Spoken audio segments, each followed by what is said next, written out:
Elon Musk does not have access to Social Security numbers. The IRS does. Stop the lie.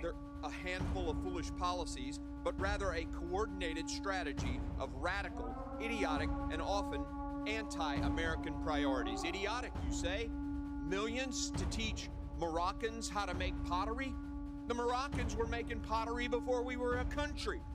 This entire debate today and the crocodile tears from Democrats just goes to show what's wrong with this town.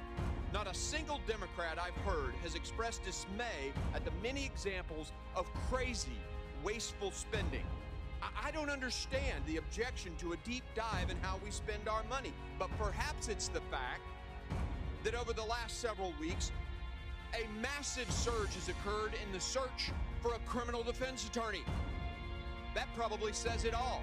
5 times in this city, any other city in the nation.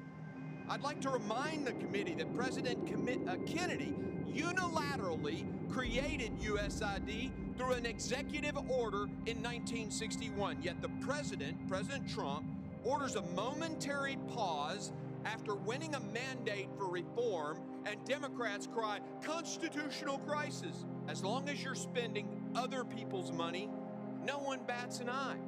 But the second you want to save taxpayer dollars, the swamp cries wolf, or in this case, unprecedented constitutional crisis. This breathless, fake outrage from the left is utterly insane. And you know what the American people, you know they can see right through it. The generosity of Americans and the blessing of giving aid to others has always been one of our most valuable tools for diplomacy. The American people have a proud history of championing aid to our fellow man, but lawless bureaucrats have poisoned that goodwill. Many USAID programs are wasteful and actively sabotage our diplomatic relationships by forcing woke ideology on our partners. Just look at PEPFAR. A beacon of hope in the fight against HIV/AIDS, yet the Biden administration even weaponized this crucial program, jeopardizing lives and undermining our relationship with African nations.